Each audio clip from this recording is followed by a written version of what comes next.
여러분, 혹시 이런 경험 있으셨나요? 유기견 보호소에 처음 방문하거나 펫샵 유리창 앞에 서거나 아니면 그냥 인스타그램에서 강아지 사진을 스크롤하다가 수십 마리 중에 유독 한 마리에게 시선이 멈추는 순간 말이에요. 특별히 이유를 댈 수도 없어요. 그냥 이상하게 눈이 가고, 이상하게 마음이 담기고, 이상하게 저 애가 나랑 맞을 것 같다는 느낌이 드는 거죠. 그리고 나중에 그 강아지를 데려와서 한참을 같이 살다 보면 주변 사람들이 한마디씩 해요. 너랑 닮았다. 성격도 비슷하다. 얼굴도 뭔가 느낌이 같다. 그 말을 들으면 웃기기도 하고 뭔가 이상하다는 생각도 들고 그냥 우연이겠지 하고 넘기게 되죠. 그런데 그게 우연이 아닙니다. 많은 분들이 이런 선택을 그냥 개인 취향이라고 생각해요. 내가 원래 활발하니까 활발한 강아지가 좋은 거고, 내가 얌전한 편이니까 조용한 강아지가 좋은 거다. 내가 덩치가 있으니까 큰 개가 잘 어울리는 거라고 생각하죠. 심지어 어떤 분들은 강아지를 선택하는 건 완전히 이성적인 결정이라고 생각하기도 해요. 털이 안 빠지는 종이어야 하고, 크기가 적당해야 하고, 운동량이 내 생활 패턴과 맞아야 되고, 이런저런 조건들을 꼼꼼히 따져서 결정한다고 생각하죠. 하지만 막상 입양하고 나면 처음에 세웠던 조건과 전혀 다른 강아지와 살고 있는 경우가 훨씬 많습니다. 왜냐하면 실제 선택의 순간에 작동하는 건 이성이 아니라 훨씬 더 오래된 무언가가 있거든요. 사람을 어떤 존재로 끌리게 만드는 건 논리가 아니라 뇌가 그 존재를 얼마나 익숙하고 안전하다고 느끼는가입니다. 이게 이 영상에서 제가 끝까지 말씀드릴 핵심이에요. 우리가 강아지를 고르는 순간 우리는 사실 거울을 보고 있는 겁니다. 그리고 그 거울 앞에서 우리가 무엇을 편안하게 느끼는지, 무엇을 안전하다고 느끼는지, 나 자신에 대해 어떤 이미지를 갖고 있는가가 고스란히 드러나게 돼요. 일단 뇌 이야기를 조금 해야 할 것 같아요. 우리 뇌는 오래전부터 작동해온 하나의 원칙이 있어요.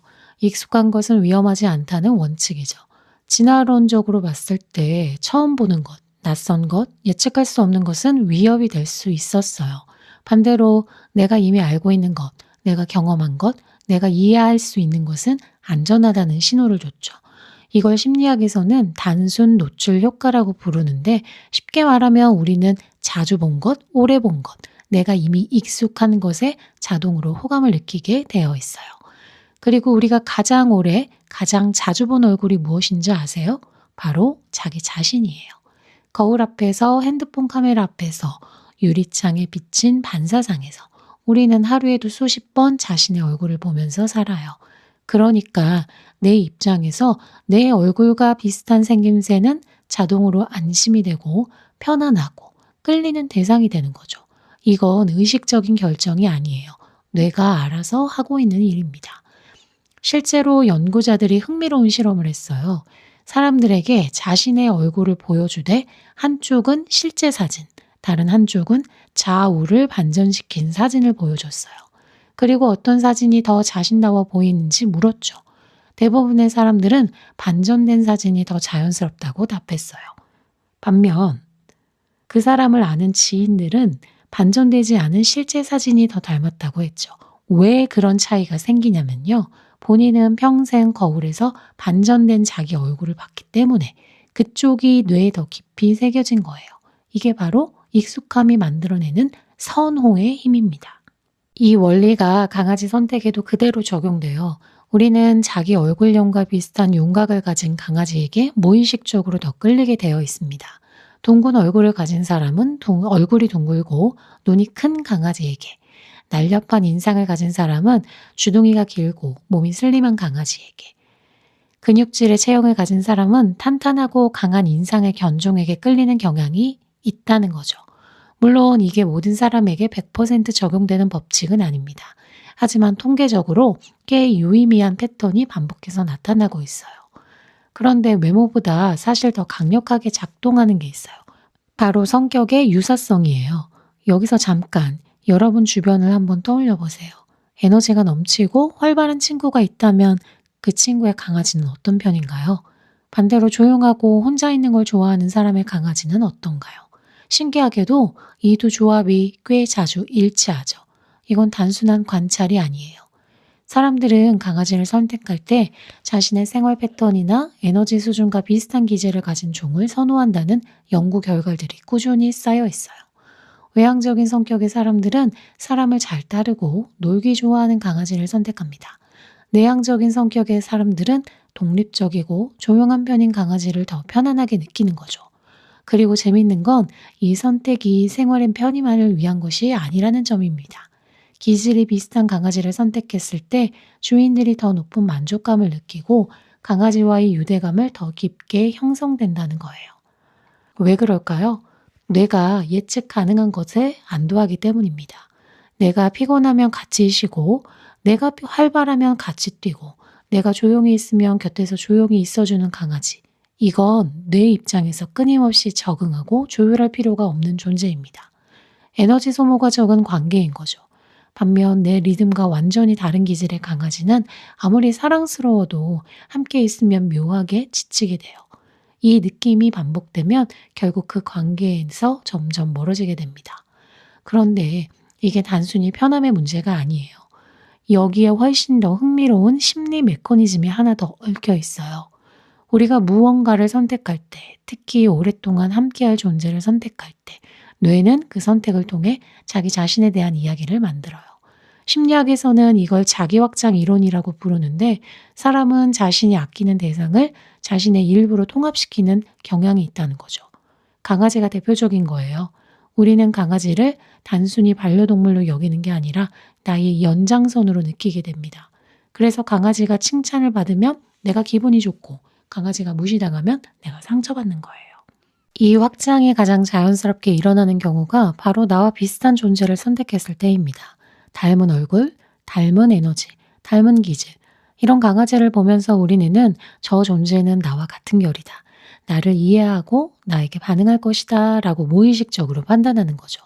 그리고 그 강아지와 함께하면서 나 자신의 이미지를 더 선명하게 바라보게 되고 때로는 내가 갖고 싶은 이미지를 강아지에게 투영하게 되기도 합니다.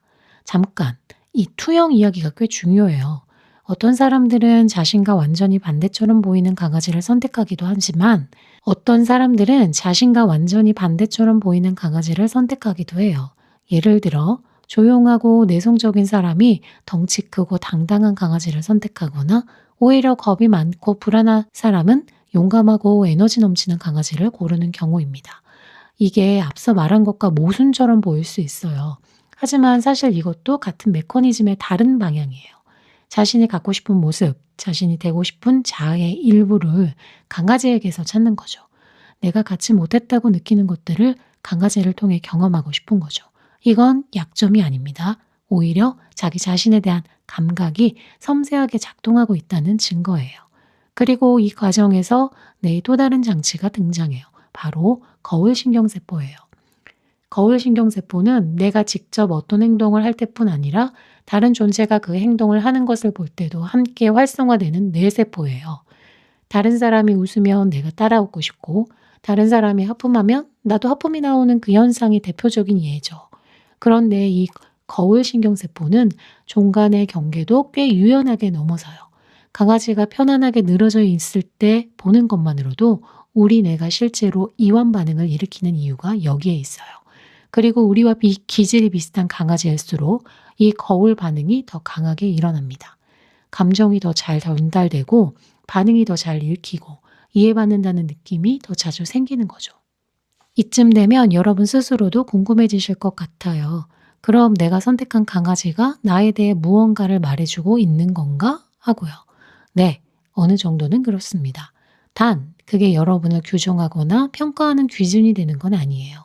오히려 여러분이 선택하는 존재를 통해 내가 지금 어디에 있고 무엇을 원하고 나 자신을 어떻게 느끼고 있는지를 살짝 들여다볼 수 있는 창이 된다는 거죠. 연구자들이 개주인 수백 명을 대상으로 성격 검사를 실시하고 그 결과를 반려견의 기질 평가와 비교한 연구가 있어요. 거기서 꽤 흥미로운 패턴이 나왔는데 주인의 신경증 성향, 즉 불안하거나 감정 기복이 있는 경향이 높을수록 강아지도 분리불안이나 반응성이 높은 경우가 많았어요. 반대로 주인이 안정적이고 개방적인 성향을 가졌을수록 강아지도 낯선 환경에 적응을 잘하는 편이었고요. 이게 입양 당시부터 그런 강아지를 선택했을 수도 있고 함께 사는 동안 서로 영향을 주고받았을 수도 있어요. 아마 둘 다 가능성이 높아요. 이제 여기서 잠깐 실제 사례를 하나 말씀드릴게요. 직장인 K씨는 회사에서 꽤 조용하고 신중한 편입니다. 회사에서도 먼저 나서지 않고 사람들 앞에서 주목받는 걸 불편해해요. 그런데 K씨가 키우는 강아지는 포메라니안이에요. 에너지가 넘치고 표현이 풍부하고 사람을 굉장히 좋아하는 종이죠. 주변에서는 의외다. 왜 그런 강아지를 선택했냐고 물어봐요. K씨도 처음엔 그냥 예뻐서라고 했는데 한참 대화를 나눠보니까 사실 자기가 회사에서 못 내뱉는 말들, 못 꺼내는 에너지들을 강아지가 대신 표현해주는 것 같다고 했어요. 강아지가 반가워서 짖고 뛰어다닐 때 내가 하지 못했던 방식으로 감정을 표현하는 걸 보면서 뭔가 대리만족이 되는 거죠. 이게 이상한 게 아닙니다. 이건 뇌가 자신이 억압하거나 표현하지 못한 부분을 외부 존재를 통해 보상받으려는 자연스러운 심리적 과정이에요. 또 다른 경우도 있어요. 항상 에너지가 넘치고 사교적인 편인데 어릴 때부터 불안감이 많았던 제이 씨는 아주 작고 겁이 많은 치와와를 입양했어요. 처음엔 그냥 귀여워서 선택했다고 했는데 시간이 지나면서 이 강아지를 돌보면서 오히려 자신이 안정되는 걸 느꼈죠. 불안해하는 강아지를 달래주고 안심시켜주는 과정에서 제이 씨 자신 안에 있던 불안이 오히려 잦아드는 경험을 한 거예요. 이게 우연일까요? 아마 제이 씨의 뇌는 처음 그 강아지를 봤을 때 어딘가 자기 자신과 닮은 무언가를 느꼈을 거예요. 그리고 그 강아지를 돌봄으로써 자기 자신의 두려움을 다루는 방법을 찾아가고 있는 겁니다. 이런 이야기들이 여러분들에게 어떻게 들리시나요? 혹시 지금 내가 강아지를 선택하는 건 그냥 취향 아닌가? 너무 과하게 해석하는 건 아닌가? 싶으신 분들도 있을 거예요. 그 생각 충분히 이해해요. 그리고 맞아요. 모든 선택을 심리적으로 해석할 필요는 없습니다. 하지만 한 가지는 분명해요. 우리가 무언가를 선택할 때 우리는 그냥 그 대상을 선택하는 게 아니라 그 대상과 함께 있을 때의 나를 선택하는 거죠. 이제 이 모든 걸 한번 정리해 볼게요. 우리는 강아지를 고르는 순간 뇌는 세 가지 방향에서 동시에 작동합니다. 첫 번째는 익숙함의 방향이에요. 내 얼굴과 닮은 생김새, 내 몸의 윤곽과 비슷한 체형, 이런 것들이 뇌의 안전 신호를 울리고 자동으로 호감을 만들어냅니다. 둘째는 에너지 공명의 방향이에요. 내 기질과 비슷한 강아지는 뇌에게 적은 에너지로 깊은 연결이 가능한 존재로 인식됩니다. 예측 가능하고 안도되는 관계가 생기는 거죠. 셋째는 자기 투영의 방향이에요. 내가 갖고 싶은 모습, 내가 억압해온 감정, 내가 표현하지 못한 자아의 한 조각을 강아지에게서 찾게 되는 거죠. 이 세 가지가 서로 얽혀서 우리가 특정 강아지 앞에서 느끼는 그 설명할 수 없는 끌림을 만들어내요. 사람을 어떤 존재에게 끌리게 만드는 건 논리가 아니라 뇌가 그 존재를 얼마나 익숙하고 안전하다고 느끼는가입니다. 그리고 익숙함과 안전함의 기준은 결국 다 자신이에요. 강아지를 고르는 행위는 어떤 의미에서 자기 자신의 초상화를 그리는 일과 비슷합니다. 나도 모르게 아주 자연스럽게요. 자기와 닮은 강아지를 선택했다고 자기 중심적인 사람인 게 아니고 전혀 다른 강아지를 선택했다고 자기 자신을 부정하는 사람인 것도 아닙니다. 뇌는 그냥 자신의 방식대로 최선의 연결을 찾고 있을 뿐이에요. 그리고 그 연결 안에서 우리는 강아지에게 배우기도 하고 강아지를 통해 자신을 이해하기도 하고 강아지와 함께하면서 조금씩 변하기도 합니다. 혹시 언젠가 강아지를 키우게 된다면 이 질문을 스스로에게 던져보세요. 내가 끌리는 강아지는 어떤 강아지인가? 그 강아지는 나의 어떤 부분을 닮아 있나? 내 어떤 부분을 채워주고 있는가? 그 질문의 답이 당장 나오지 않아도 괜찮습니다. 하지만 그 질문을 한 번쯤 품고 있는 것만으로도 여러분이 나 자신을 바라보는 방식이 조금 달라질 수 있어요.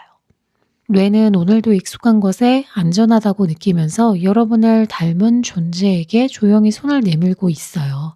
그리고 그 손길 안에는 사실 자기 자신에 대해 아주 솔직한 무언가가 담겨 있습니다. 그걸 무시하지 않고 한번 들여다볼 줄 아는 것, 그것 생각보다 꽤 용감한 일이에요. 이 영상이 여러분 자신을 조금 더 이해하는 데 도움이 됐으면 합니다. 구독과 좋아요는 이런 콘텐츠를 계속 만들어가는 데 큰 힘이 됩니다. 그리고 댓글로 하나만 물어볼게요. 여러분이 끌리는 강아지는 어떤 강아지인가요? 아니면 지금 키우고 있는 강아지가 여러분과 어떤 면에서 닮아 있는지 댓글로 나눠주시면 정말 흥미로울 것 같습니다. 다음 영상에서 또 뵐게요.